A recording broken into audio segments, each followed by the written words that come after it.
नमस्कार। भारत में यूरोपीय कंपनियों के आगमन की कहानी में आज हम जिन दो कंपनियों के भारत आगमन की कहानी के साथ आपके बीच उपस्थित हैं वो कंपनियां हैं क्रमशः डेनमार्क की डेन कंपनी और फ्रांस की फ्रांसीसी कंपनी।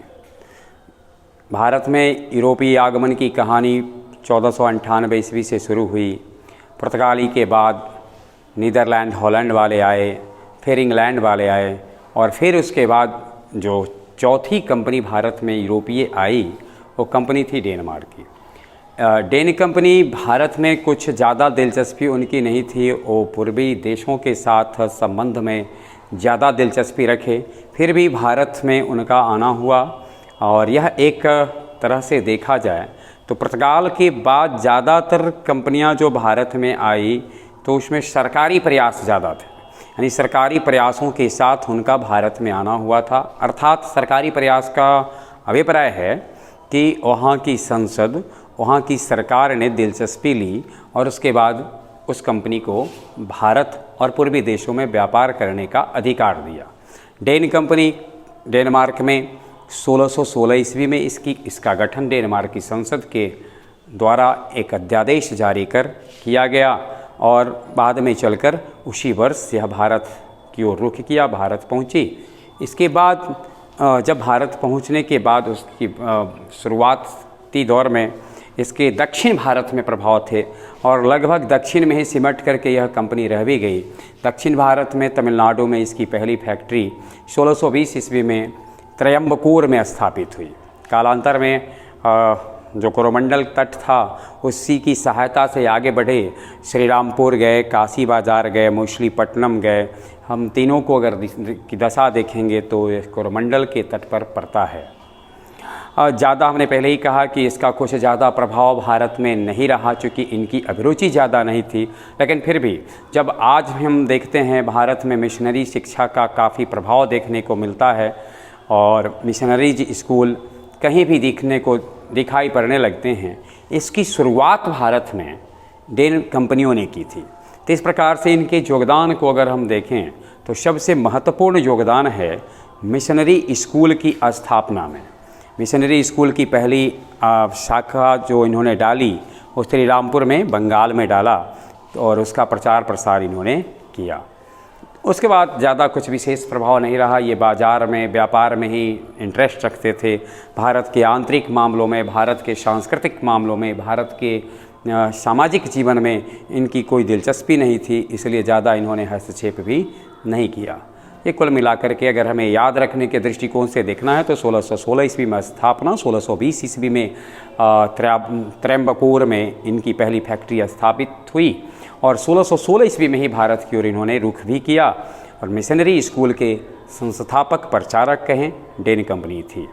ये इसकी कुल छोटी मोटी कहानी थी। इसके बाद अगर हम नज़र डालते हैं तो भारत में सबसे अंत में जो कंपनी यूरोपीय कंपनी भारत आई वो थी फ्रांसीसी कंपनी। फ्रांसीसी कंपनी 1664 ईस्वी में फ्रांस में इसकी स्थापना की गई।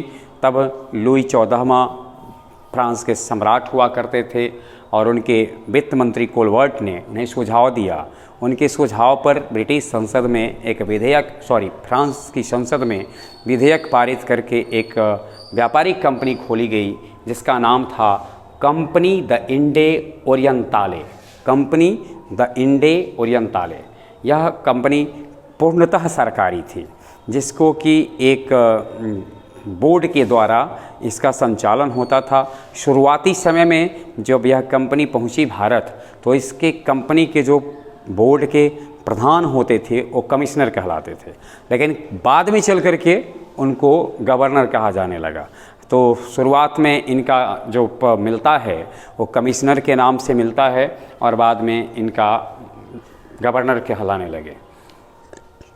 भारत में यह कंपनी आई, वर्ष था 1667 ईस्वी में, यानी 1667 ईस्वी में इनका भारत में आना हुआ। और आने के साथ ही अगर देखा जाए तो इनकी टक्कर, इनकी महत्वाकांक्षा के कारण हो या फिर व्यापारिक प्रतिस्पर्धा कह लें, इनका काफ़ी संघर्ष टक्कर हुआ इंग्लैंड की कंपनी के साथ। इतिहास में हम लोग जो कर्नाटक युद्ध के नाम से जानते हैं, यह 3 कर्नाटक युद्धों की कहानी थी। इंग्लैंड और फ्रांसीसी कंपनी यानी ईस्ट इंडिया कंपनी और फ्रांसीसी ईस्ट इंडिया कंपनी के बीच हुई, और तीनों युद्ध के परिणाम से नुकसान हुआ फ्रांसीसी कंपनी को। धीरे धीरे उनका विस्तार खत्म हो गया। हालांकि जब फ्रांस की कंपनी का गवर्नर डुप्ले था, तो डुप्ले की महत्वाकांक्षा और डुप्ले की कार्यकुशलता, डुप्ले में जो नेतृत्व कुशलता थी, इससे फ्रांसीसी कंपनी का उस समय विस्तार हुआ। लेकिन जब डुप्ले को वापस बुला लिया गया, बाद में जो फ्रांसीसी कंपनी के जो प्रधान बने, गवर्नर बने, उनमें उतनी नेतृत्व कुशलता नहीं थी। उनकी नेतृत्व अक्षमता के कारण कह सकते हैं कि भारत में फ्रांसीसी कंपनी का विस्तार अवरुद्ध हो गया, रुक गया और उनको पीछे लौटना पड़ा। हमने जैसा देखा कि प्रथम फैक्ट्री उनकी जब स्थापित हुई सूरत में, ज़्यादातर अगर हम देखें कंपनियों का जो आगमन हुआ तो शुरुआती दौर में वो केरला के किनारे आए, और बाद में अगर बात की जाए जो बाद की कंपनी के जो जहाज़ आते थे तो उसके ज़्यादातर सेंटर पड़ते थे पश्चिमी तट की ओर। तो इस बार पश्चिमी तट गुजरात में सूरत में 1667 ईस्वी में फ्रांसीसी कंपनी आई। यहाँ से जब उसने रुख किया तो 1669 में मछलीपट्टनम में, फिर पुदुचेरी जो कालांतर में पुडुचेरी कहलाई, पुदुचेरी यही कहलाया कालांतर में पुडुचेरी। जब वहाँ 1673 ईस्वी में उन्होंने अपनी कंपनी की स्थापना की, तो उसके बाद उन्होंने उसकी किलाबंदी की और तब वह कहलाने लगा पुडुचेरी। पांडिचेरी कह लें, पुडुचेरी कह लें। चंद्रनगर, यहाँ भी कंपनी ने अपना फैक्ट्री खोला और उसकी किलाबंदी की, और यही चंद्रनगर कालांतर में चेन्नई के नाम से, जिसे आज हम जानते हैं मद्रास के नाम से जाना गया। इस फ्रांसीसी कंपनी का जैसा कि हमने जिक्र किया कि कंपनी द इंडे ओरिएंताले के प्रमुख हेड जो थे वो शुरू में कमिश्नर कहलाते थे। प्रथम कमिश्नर के रूप में भारत में आना हुआ कैरोन का, वहीं प्रथम गवर्नर, जैसा कि जिक्र किया गया कि इसी कमिश्नर को आगे गवर्नर के नाम से जाना जाने लगा, और गवर्नर के रूप में आए भारत में मार्टिन प्रथम।